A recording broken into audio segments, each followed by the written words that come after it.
ازيكم؟ في فيديو النهاردة هنتكلم عن ال functions وال arrays ال 1D وال 2D.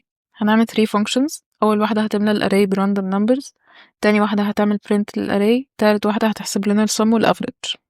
هنبتدي طبعا ان احنا نعمل declare لل array اللي احنا هنشتغل عليه. طبعا ال type بتاعه هيكون integer لأن هنملاه بأرقام، وهنسميه مثلا array وهنديله size 10. بعد كده هنعمل أول function هنستخدمها اللي هي هتملى ال array.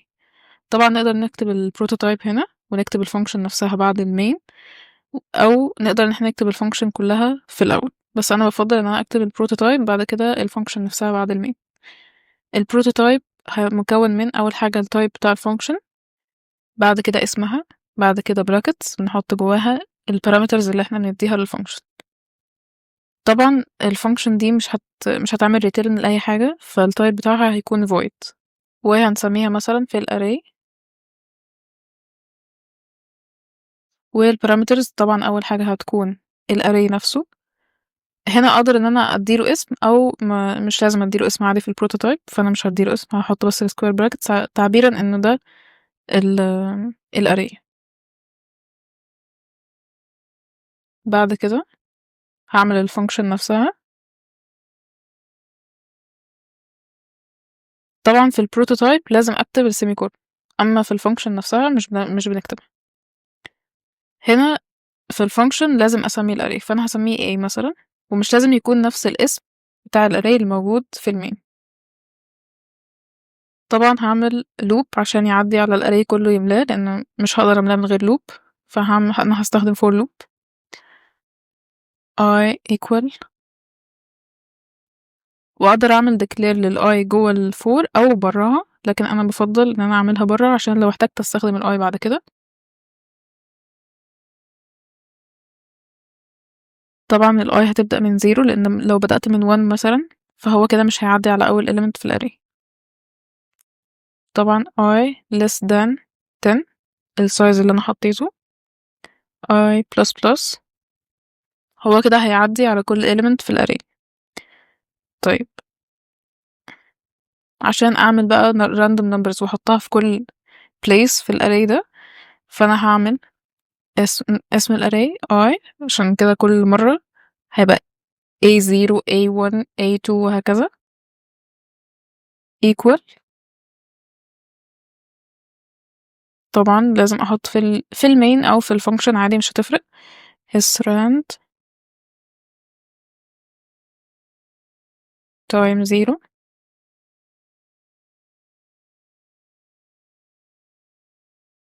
انا مثلا عايزة اخلي ال random numbers دول between مثلا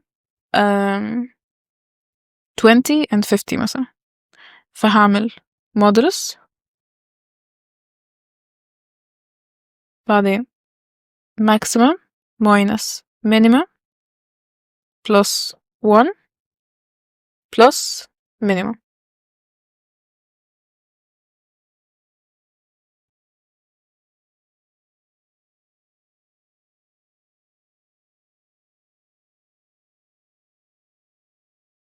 تمام. طبعا كده انا عملت function بس هي مش هتشتغل ولا تعمل اي حاجة لان انا ما عملتلهاش call في المين، انا لازم اعمل لها call عشان تشتغل.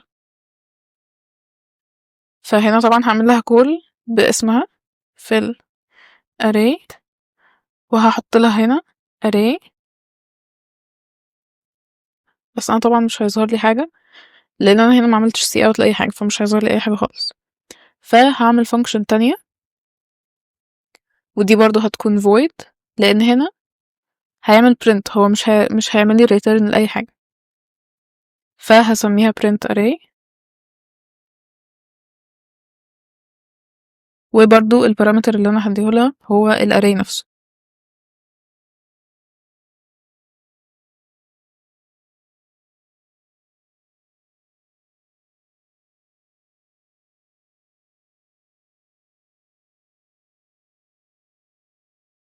برضو نفس الحاجة هعمل برضو loop عشان يعدي على الاري، برضو هستخدم for I equal 0.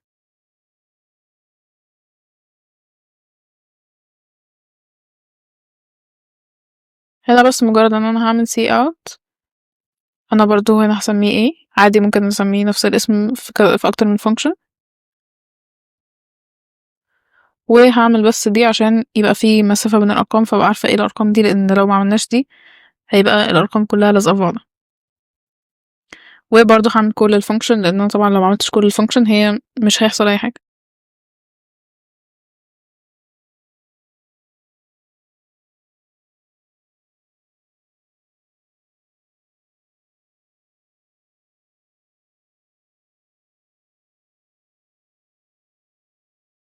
طبعا كده دي الأرقام، وفعلا من بين 20 ل 50. ممكن أنا برضه قبل ما يعمل print أعمل see out مثلا ل numbers. كده فاضل الفانكشن التالتة، وهي ان هو هيحسب السم والافريج.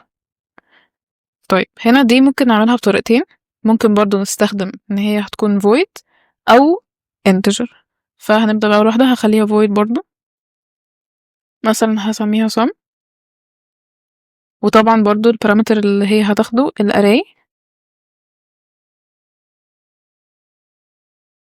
ولكن هنا هيزيد حاجتين، هيزيد السم وهوديه call by reference، وبرضو الافريج. فهنا في المين هعمل declare ل two variables اللي هما sum والaverage. sum equal 0 average برضو equal 0. طبعا هنا كوما عادية مش سيميكولون. تمام. طبعا العلامة دي and دي هي بتعرفني ان انا هعمل call by reference، ولازم احطها في البروتوتايب، بس برضو مش لازم احط اسماء عادي. بعد كده نفس الكلام هاخد دي برضو،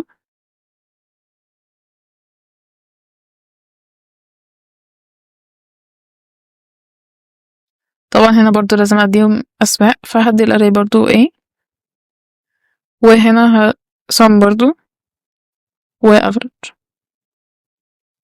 طبعا برضو هعمل loop عشان يعدي على كل الاري ويحسب الارقام كلها، فبرضو integer I for I equals 0.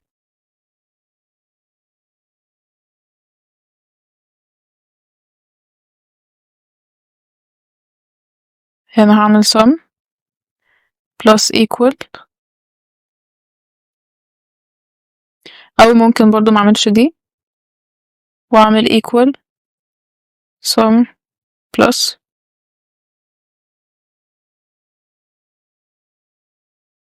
تمام، هو كده هيحسب السم خلاص، وبعد كده اعمل average sum divided by 10. كده الكول by reference هيخليني ان انا لما اعمل كول للفانكشن هو هيغير في الفاريبلز الموجودة في المين اصلا. يعني انا هعمل هنا كول للفانكشن اللي هي sum، هديله طبعا الاري برضو والsum والaverage. طبعا هنا هعمل see out sum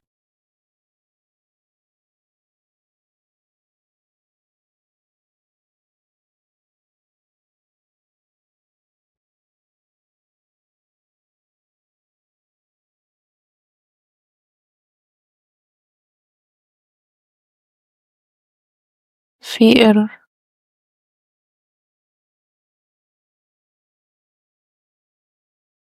اوكي، المشكلة في اسم الفانكشن اعتقد، فانا ممكن اخلي دي capital.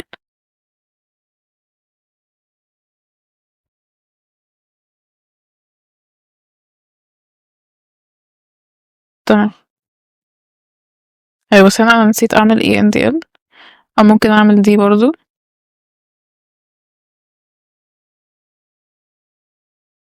تمام. طيب لو انا مثلا مش عايزة اعمل كده وعايزة اخد السايز بتاع الاري من اليوزر، فانا ممكن اعمل رقم كبير، يعني اخلي السايز بتاع الاري رقم كبير وليكن مثلا 1000. تمام. اعمل variable تاني اللي هو n عشان اخد الرقم ده من اليوزر. هعمل cout what is the size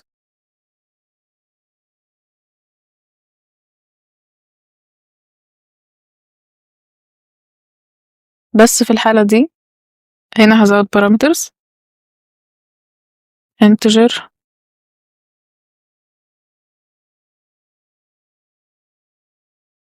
طبعا عشان اديله السايز بتاعة الاري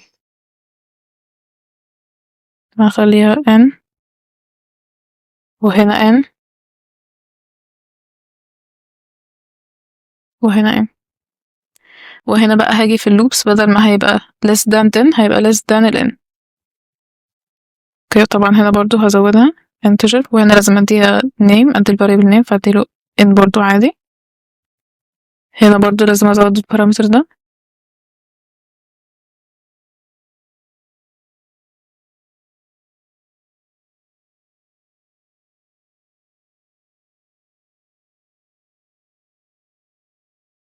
وهنا طبعا هعمل divide على ال n. انا مثلا هديله وليكن 13 او 14 6 9 12 14 تمام كده تمام. طيب بالنسبة للفانكشن دي اللي هي بتاعة السم لو هو طلب مني ان هي ما تكونش void طبعا احنا كنا عاملينها void وعملنا pass by reference ل 2 parameters عشان انا مقدرش اعمل return لاكتر من حاجة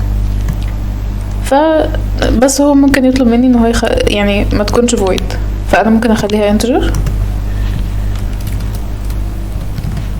واشيل واحد من البارامترز دول هشيل مثلا وليكن السم وهشيل هنا الايكوال 0 دي وهروح للفانكشن نفسها هشيل برضو دي من هنا.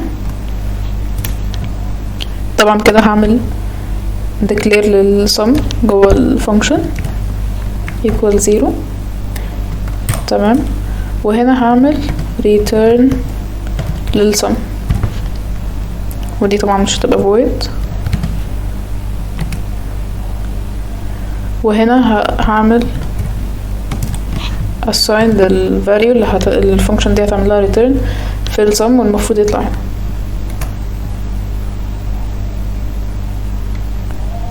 مثلا 9 تمام. دي برضو طريقة مختلفة. طيب خلينا نقف هنا عشان الفيديو ما يبقاش طويل. هخلي ال 2 دي في الفيديو الجاي ان شاء الله. اتاكدوا انكم عاملين سبسكرايب عشان يوصلكم. بس قبل ما نقفل حبيت اقول لكم سؤال كده تفكروا فيه وهقوله في اول الفيديو الجاي ان شاء الله. لو احنا عايزين نعمل فانكشن رابعة ان احنا نديها الاري ده ونديها فاليو معينة سواء احنا اللي هنحطها او هنجيبها من اليوزر وترجع لنا اذا كانت الفاليو دي موجودة في الاري ولا لا. مستنية الحل بتاعكم في الكومنتس ولو عندكم اي سؤال في ال 1D arrays اكتبوه في الكومنتس وان شاء الله هرد عليكم. بالتوفيق لكم جميعا. مع السلامة.